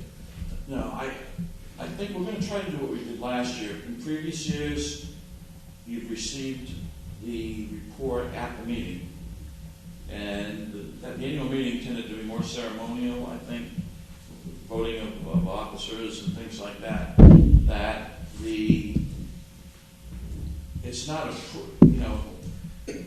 at the meeting, it's not the approval of the report, Right. It's the acceptance of it. Right. Okay? So, what I did last year, I got a draft sent to all the board a few days ahead of time, that you had a little time to look at it before we handed it out. So, it's going to be very tight. What we did last year was we printed those copies for the annual report in-house. Right. Because we don't have time to send out and have everyone will get a copy of exactly. So basically, if I hear you right, you're saying that it will be June meeting when we'll sit down with the auditors. Right, if you wish. Well, I mean, Yes, I Last year we believe did. we did. Last year we did, and before, I don't think we met with them until August or September. all right. But that would be fine. I would suggest to wait till the June meeting. Okay. And give plenty of time, and then any board members that have questions about a certain area of it. But they're a little, I told them, because I had promised at the last meeting I'd get something to you. Yes. But not take it with a grain of salt, but don't dwell on anything that, will work out. There's just a few things that jump out. In February, I put a footnote on that on page 1. The budget was so high in February for expenses because we had allocated $200,000 for the dam cleanup. I mean dam as in. But the budget is usually spread out over a certain amount of months, but we didn't know the $200,000, we didn't know where to put it, so we put it in February at the end of the year. And if we did spend it before, we'd bring it back into that month. But we did not spend that $200,000. So, in essence, you take $200,000 out of the budget for February, we bring it down to $700,000, which isn't far off from what we actually spent. And that $200,000 has been carried over into the budget for 2015. Okay. Because with all the things that have gone on regarding that, it's been delayed and the start of that. Two other things. I just want to let members know, especially new board members. I sent a letter out to all the board members today regarding the audit. It's an annual thing, and it's for all the board members that were on as of 2/28. So Joel originally had a letter, but the auditors pulled it because you were not on the board as of 2/28. This is the audit of last year. Okay? 2/28. So they sent a letter to Robert instead because he was We have to respond. He was the director of record Right, as we of have to 2/28. respond to those letters. But I do ask when you get the letter, there's a little questionnaire to fill out regarding any concerns you have or whatever, that if you can get it back to the auditors fairly quickly, Okay, I'd appreciate that. okay. Okay. Other good news. We started working March 1st with the new GL. I think I mentioned last time we're running accounts payable, payroll, and we are in a position now. Usually we would have to wait until July to get March. But actually, I've taken down information from the old system that I can get revenues and things in there for March. So I may have a March report and an April report pretty quickly. So I hope to have March. I know I'll have March by the June. So at least. Under promise, over deliver. So everything's going to have a different look to it, a different structure, but we're quite happy with where that's heading, and it's going to be difficult to go back in June and go back and try to do March on the old system, but we're doing it in pieces. We're comparing payroll, we're comparing accounts payable, so we're not going to be able to go back and physically do the month on the old system in March and April. Are you going to supply us a copy of the chart of accounts, just so, for Right. curiosity's sake? Right. Okay. I'll give you kind of what the old was. Right. And the new one is very clear categories. I'm going to work with the auditors right after they finish to go through and recategorize, make sure I get everything in the right category. Because they take our trial balance and they map it out to where they want it, into all these little secret compartments. So I'm going to try to mirror how they treat things. All right. So that's the good news there. Thank you. If there's any specific questions, if you want to. A copy of that letter, even, because I had started as of 2/28, when I know they sent it out to everyone else. That's for last Sure. year. 2/28 of 2013. Sure, I can get you. I appreciate it. Or if someone wants to Copy get of it, the letter. right. It like basically to- says, it has like 4 or 5 questions. Are you aware of any blankety blank, or any concerns about blankety blank, or that type of Good job, thing? I should have the information. Right, Right. okay. You had a question, Ray? Yeah, I don't even know, probably not. I was just looking at the commercial expense, overtime was up to 72%. I guess my question is, who handles, is it the commercial department that handles line breaks in the wintertime? I guess I'm questioning why the overtime jumped up so much. It's not, No? it's not really, I'll tell you the problem with that is, in the commercial category, you're looking on the year-to-date. It's a very small. Actual versus budget. Right, There's for year-to-date, on Yeah. page 4. Right, yeah. The total overtime for the year is only $6,000 and change, $7,000. Right, Budget was 4. right. But what's happened with cross-training, we have people that are earmarked that are in commercial that may be called out now because of cross-training, that they wouldn't have been, Okay. okay?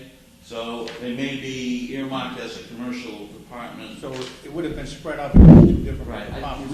you really got to look at the total of commercial and production and where it stands. Well, But that's why I wanted to make sure I understand. Right, I did run the overall for the company. For the company overhead was for everybody 4%. Yeah, because the production was down 31. Can't get out? Wow. They can't get in. I think commercial is like 1.5, whatever it is of that percent. It's Can very, you go very small. around the outside and open it? Okay. And overall, I think it's around 7% for operations. You know, but they're called out, they're on call, which it's dramatically under control versus years ago when it was 15, 18, 20%. All right. Okay? That's it. thank you. Okay. Mr. Palmieri, cost control initiative.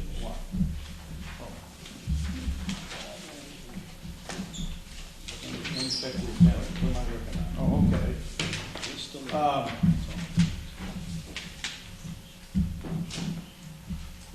Attachment G, I guess.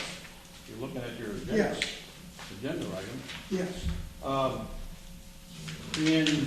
At the March 26th meeting, Pam passed out this sheet that was in conjunction with when we were reviewing wage increases. And I saw this paragraph at the bottom here where it says cost control initiative. And it stated here that evidently the AWWA has a survey that they put out where people responded, companies responded, and the last line there says, more thorough cost control initiative data can be found in the full survey. So my question is, could we look at that survey? Could we get that survey and review it and see if there are any things in there that we could look at as a cost initiative? They mentioned things like health insurance, which we have already pretty much addressed, but I was just wondering if we could get that survey, or staff could get that survey, and let us see if there's anything there that we might want to look at that might be possible for a cost initiative. Actually, I do have a copy of the survey, and it's fairly general, but what it does is it goes through, they asked companies, which we originally participated in the survey ourselves, whether they were looking at changing any of their healthcare co-pays for staff, for retirees, if they were looking at making changes in, say, training.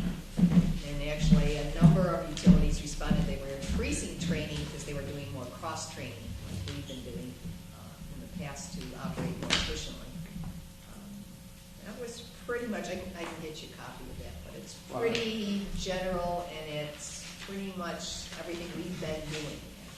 Well, that's what I wanted to make sure that there wasn't something in there that we could pick up on. No, because we looked, that's actually, we're probably at the leading edge of a lot of the issues that were mentioned. Okay, Yes. well, that was my point. All right. I wouldn't want to miss anything since they did the survey already. All right, with the pension review plan performance, got a question about that? Right. My concern was, and really just to let the rest of the board know that, again, performance is not meeting even the benchmark. It was 2%, about 2% below for the quarter, below the benchmark, and about 3% below for that period of time that it was showing here in the report. And if you stop and think about it and you figure that out, based on our amount of our plan, that's almost $150,000 loss. Question is, however, do we react from quarter to quarter on this? Didn't we go through all this discussion once before and say we're going to look at For the year. At a year? So, But we're close to the year, that's my point. We're close to the year, and it's almost, it is a 3%, over a 3% difference. so then when we get to that point and they come in, then that would be the time when you would say, okay, we want to change or we want to do something different? I don't propose to do anything right now. I just wanted to make the board aware of the fact that we're running 3% under. And we were hoping that because we are using benchmarks, that the Washington Trust would be doing a little better than what they've been doing. And that's all I wanted to say about it. I just wanted to bring it to the board's attention. Okay. Okay, we have the posting BCWA videos to the website. Well, yeah, I had a question. Someone asked me the question, why does it seem to take so long for us to get a meeting posted? And I guess my question too is, what is the process and who's responsible for posting the meeting? I would hope that we could get like the meeting up within a 3-day period or something. I know we meet on Wednesday.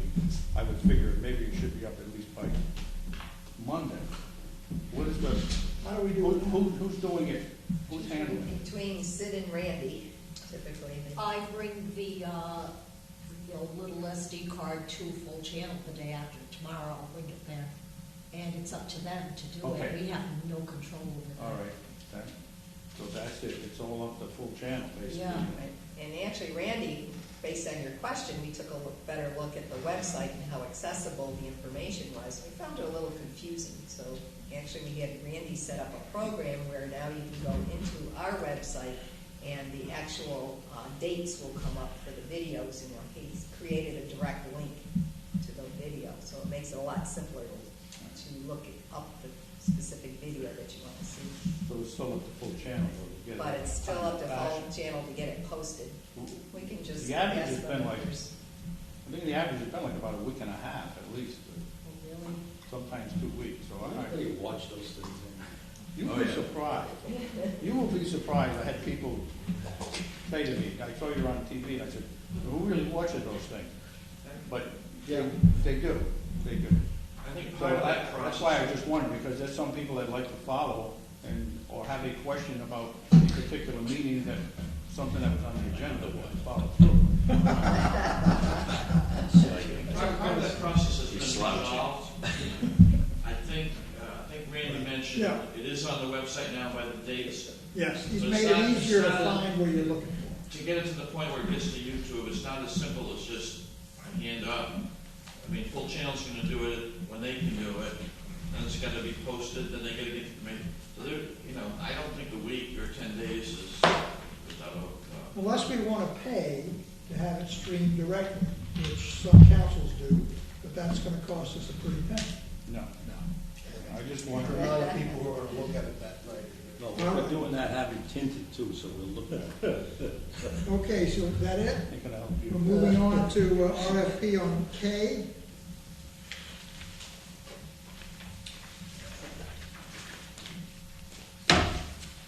Pam, you're on. This is actually for public relations services. It's more specifically for helping us with some of our documents that we're required to put together. The annual report was one. This board expressed specifically that we obtained some help to do That's right. a more presentable annual report. So we did hire someone last year and again this year for a minimal amount. But there are other projects that we need to do. The consumer confidence report, we want to look at getting some articles into the newspapers. We wanted to do a little more targeting, maybe with social media. And so I asked for firms that would be able to help us with that. And if you go over in a course of a year, over $5,000, you have to have the services bid. So I did bid them, so we would have the option of using one firm or another. Now, when I got 2 excellent bids, both have had previous experience with the BCWA. One had a social media group that seemed like they were less expensive, probably a younger group, maybe a little less experienced, but maybe be able to help us with targeting some of the issues we wanted in that medium. Whereas the other firm is one I've been working with, very professional, does an excellent job. Actually, the person I'm working with is very knowledgeable about water and water issues.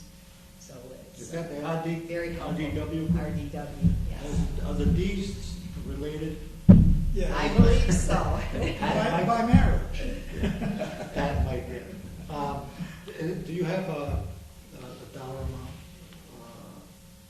Well, I I know you basically, said 5,000, I don't know whether you're supposed to bid or. right, and I mentioned in the bid specs it would be less than 10,000 per year overall. They're going to be used only as needed. But it would be only as needed, and we would have to, we would submit a specific task order for specifically what we needed, and then they would have to give us a price for that specific project. And I'm assuming that as you go through this process, you'll keep the board appraised of what Certainly, and hopefully you'll be seeing some of it. Do we need a formal approval of Yes, this? because it's, I'd like to award it to the 2 Okay. organizations. And I think, Alan, we've done this in the past. Oh, sure. In the past, Sure. this is not unusual. In fact, one of the things that Pam and I were talking about earlier, nobody reads the annual report. And we go to a lot of trouble to create a lot of good information in that annual report. We were talking about the idea of taking a page or an article from the annual report and then putting it in the newspaper, sending it out, a piece at a time. Okay, that, if you want to see the whole thing, look at our annual report, it's online, but here's a document. Here's some My information. point is, this is not unusual. Well, not at all. That- Not at all. And my recollection is that every time we did this, it was to our benefit. I mean, to the ratepayers. So you're making a motion then? So moved. To approve this, second, this is to approve as presented. Any discussion? Those in favor say aye. Aye. It is unanimous. Thank you. Chairman, I'd like to jump back to one of my agenda items. Sure. I think that, What's hope that? everybody else has this. What's that? There's an attachment F in your Yes. program, it should be, Yes? okay? It's on cost issuance. Is it? Yes, it got attached to the financial, The best practice? and it was the. Yes, best practices. Yep. Yeah, I hope people had a chance to go through it. This is about issuing bonds, Right. basically, The attachment is titled Best Practices on GFOA. Cost of Issuance Incurred in the Publicly Offered Debt Transactions Provided by Government Financial Officers Association. It has recommended steps that could be taken when you're going through a bonding process.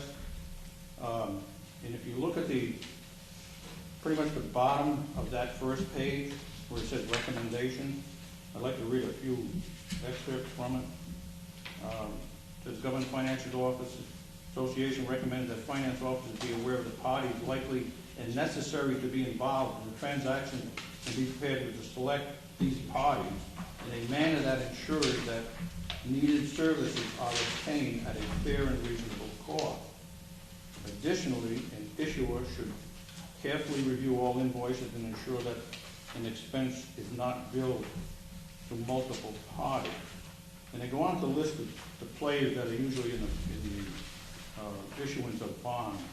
One of them being like the financial advisor. And if you turn to the next page, there's a section on that.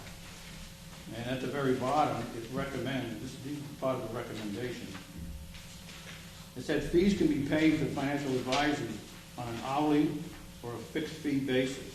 However, financial advisor's fee may also be based on $1,000 per par value.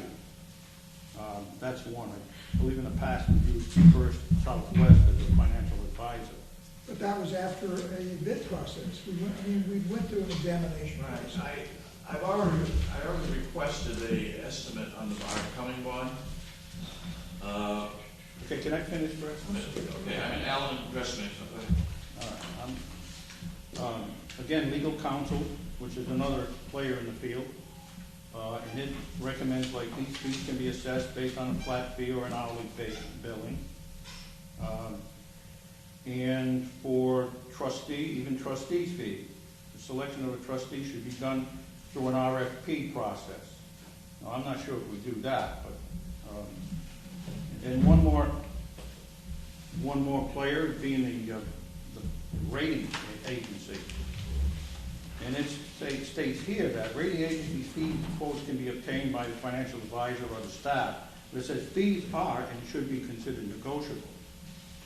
Fees vary depending on bond size and security and so on. My point of the whole thing is, I would like to see us get in, at least develop, and I don't think we've done this or have this, a process or a procedure that goes through these steps. As far as I know, we've never established a process and what type of services are going to be needed to secure a bond, who the players are going to be, or what basis they're going to be paid at. I mean, generally we only see a breakdown of who got what amount after the fact. You know, when the cost of issuance comes right off the top of the bond, so you don't really see that accounting factor. To me, that seems like a blank check that just go through and have all these people do these things, and then know after the fact what it's gonna cost us. So we end up getting we're doing a bond, and then we only get so much money out of that bond to work with. So I would really like to make a motion that the DCWA formulate and adopt a policy based on the Government Finance Officers Association guideline, best practices and recommendations for controlling cost of bond issuance. Is there a second to that? Second. Especially, Mr. Chairman, my recollection is that when we've gone through this process before, we go into executive session, and the costs are explained, that's my recollection. Yeah. And it's laid out to us in black and white, so there's no, nothing. But it's done in executive session. Now, I don't understand Mr. Palmieri's request. Do you want to continue to do an executive session, or now that you're, All right, if I may answer your question? Yeah, sure. My point being is I think that we should have a policy that lays down a procedure, just like when we send out work to a contractor, that we're going to find out who the players are in the field, get the best possible quote or pricing from that, and have a formulated policy based on these recommendations. I don't think that's anything different than Without a written policy. a written policy. We have been doing that without a written policy. You want a written policy. Exactly. I mean, I don't think that we want to have the impression by your motion that we just said, let's take the highest amount of money that we have to pay and automatically do that, okay? That's the inference that you're making. And I am making a comment to say, hey, it's not been a written policy, but our people have been responsible and have kept us clued in on every step of the way toward do these bonds. Well, and that was exactly my point about how it's explained in executive session. I mean, my question is this. We've already got the $6 million down, right? That bond is set, we just aren't drawing on it yet. And it hasn't been awarded yet. Okay, all right, but the process is there to award it. When's the next bond that we will need? When will the next bond be issued? Well, then we'll also be looking at doing a bank bond for about $2 million this year. Then it would probably be a couple years before we do another one, in which time frame we had previously agreed that we would solicit for financial advisors and bond counsel once again. Because I think it was explained why we picked the advisors that we picked this time. I'd just like to go over just a few of the points.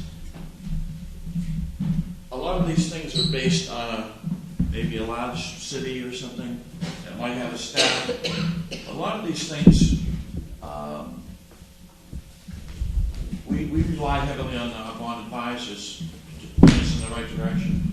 Yeah. Whether it's, I'll tell you how the rating agency works. We need a rating to do the next bond. S&P gets back to you and says, okay, it's $13,800 for a private rating. It's $21,600 for a public rating. That's it. There's no negotiation in that number. Rhode Island Clean Water charges a flat 1%. It's like the points when you get a mortgage. Flat 1%. That's it. That's 1% of your what if instead of a motion, what if we just say, let Mark meet with the finance committee, ask all your questions, let him explain to the finance committee the process that he has followed, so you can see what it is, and then you can decide how formal you want to meet this.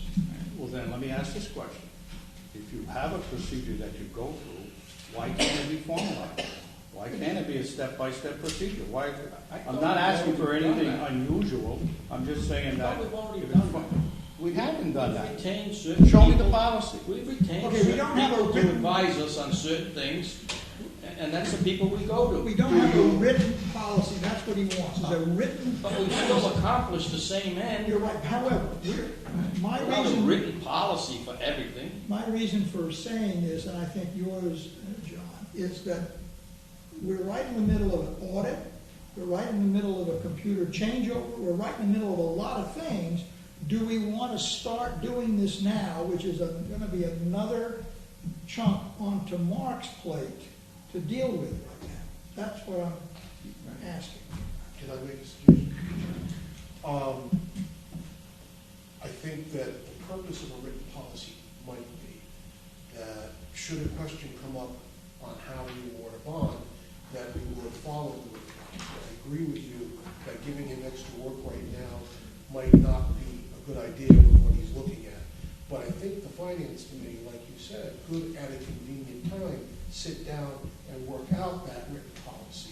Because I think that from a public relations point of view, having that in case a minority of people decide they want to raise an issue, to have something that we followed would be a nice thing to have in our pocket. One thing, hold on a second. Joe, did you want to say something? I just want to say that the fees would not be disclosed in executive session. The fee, Mark's right, that taking a step back, we talked about this last time, was, what we would go out to bid for. In fact, I think we went out to bid for First Southwest. Right.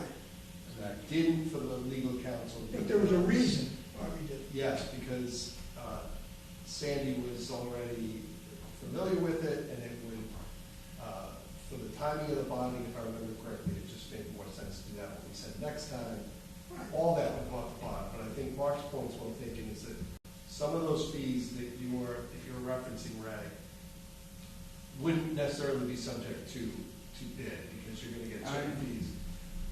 But I think the larger point, if you wanted to say, look, when we go out to, when we go to do our next borrowing, here are the steps.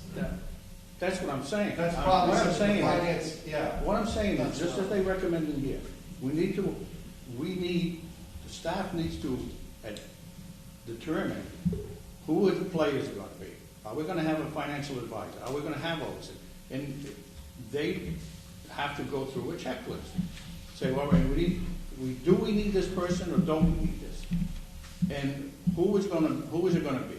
And what requirements are we going to put upon them? I would put that before the finance committee, because I don't know that you necessarily want to give staff discretion as to decide what they do and don't need. I mean, there are certain things when you're bonding that you should have, financial advisor. So I don't know that, this is something I think is going to be worked out. Probably is better to be worked out in the committee to say, what do we want to give them discretion on? What do we don't want to give them discretion on? A lot of that stuff really probably should come to the board rather than, and I think you have to decide. That's my point. I agree. That should come to the board. All I was asking for is to formulate some sort of structured, strategic way of going about it. Right now, Whether you do it informally now, then just, this is what we do. And you write it down. Maybe not now, but if you sat, because Mark would probably take you through. Yeah, you don't have to do it. And I'm not calling for this to be done immediately. If we're not going to be bonding in it for another year, then at least before we go and do that, is all I'm asking, is that we have some sort of formulated policy or procedure that we're going to go through this checklist, and this is what we're going to do. All based on this recommendation. The Government Financing Officers Association, they must know what they're talking about.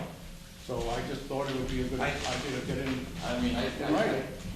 I think the fact that the way you said it was, you take a little offense, that we just throw this up and they charge whatever they want and we sign the check.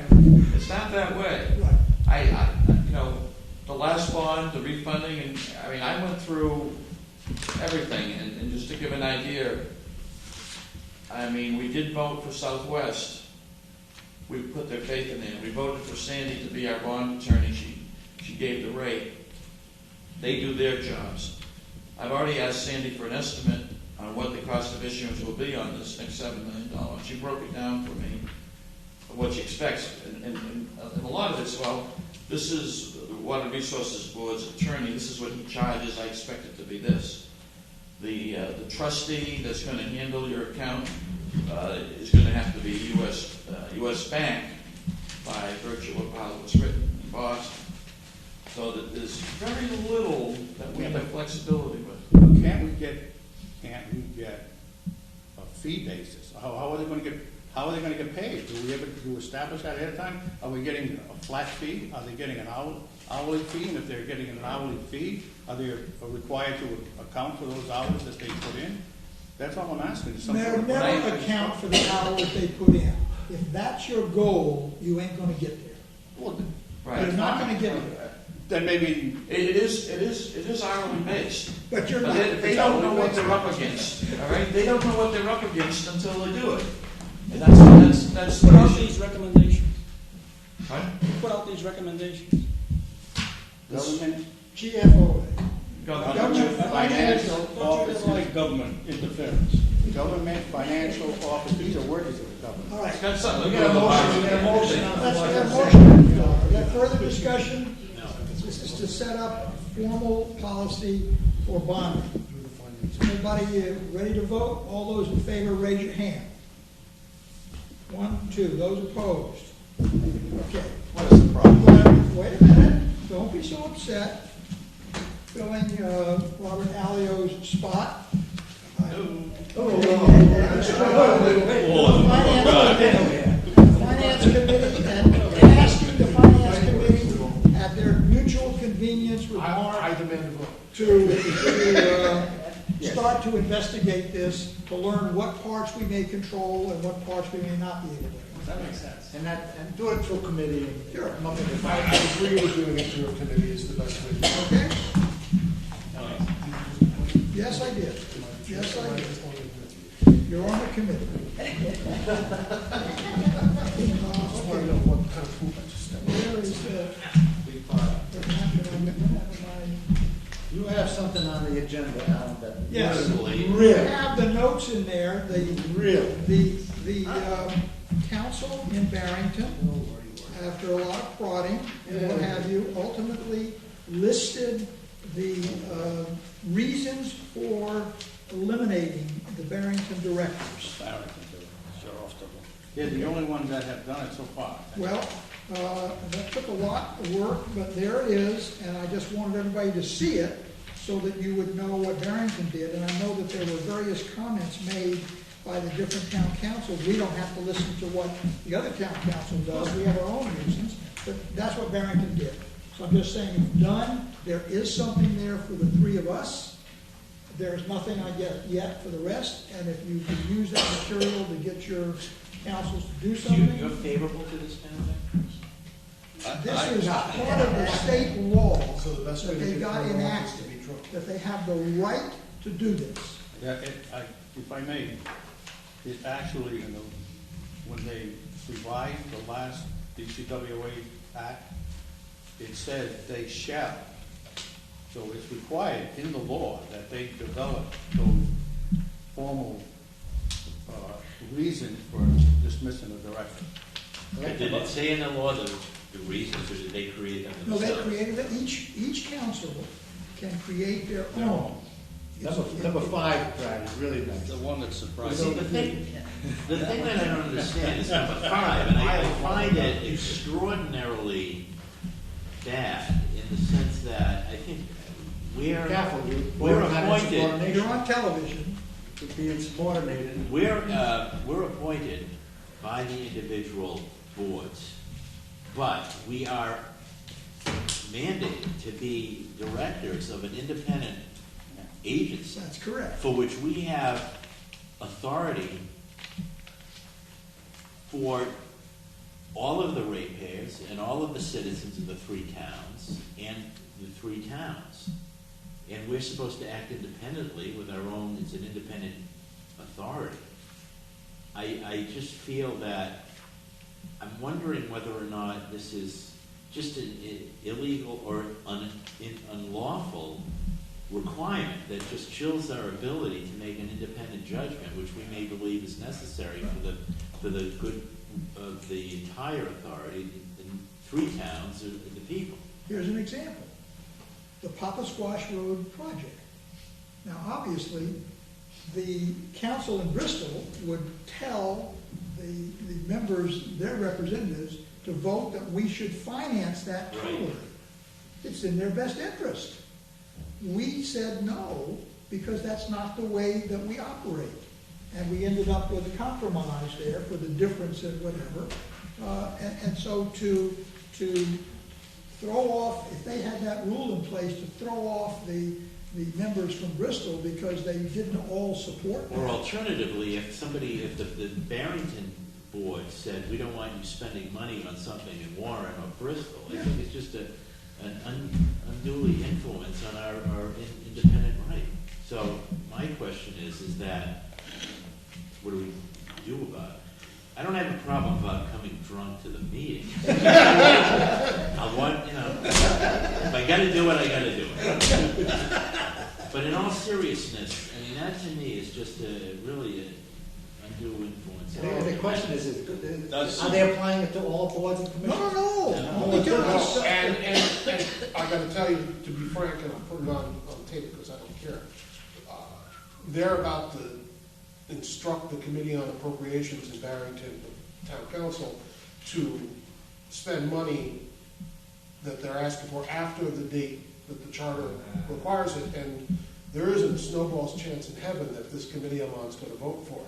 The answer to your question, Brad, is they have every right to write this, and they have every right to vote me out of the office when I say no. Yeah, but it seems to me that, and I don't know, I'm just talking generally, that we have an obligation to act independently on behalf of this agency, and they can't direct us to vote in a particular way because it chills our ability to make an independent judgment.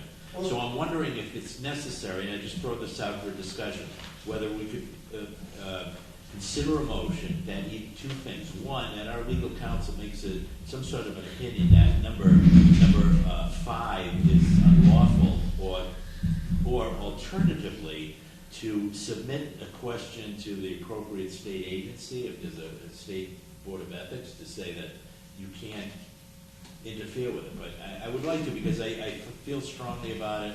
I feel strongly about the boards. When you appoint somebody. I have exactly the way you want to go. Are we employees of our town councils? No. Because only employees could be guilty of insubordination. And that's. Joe, do you have any feel on this? Look, I think Joel's right. They can pass whatever they want to pass. I mean, I think first of all, if you feel strongly about it, it's something to be addressed to the Barrington Town Council in the first place.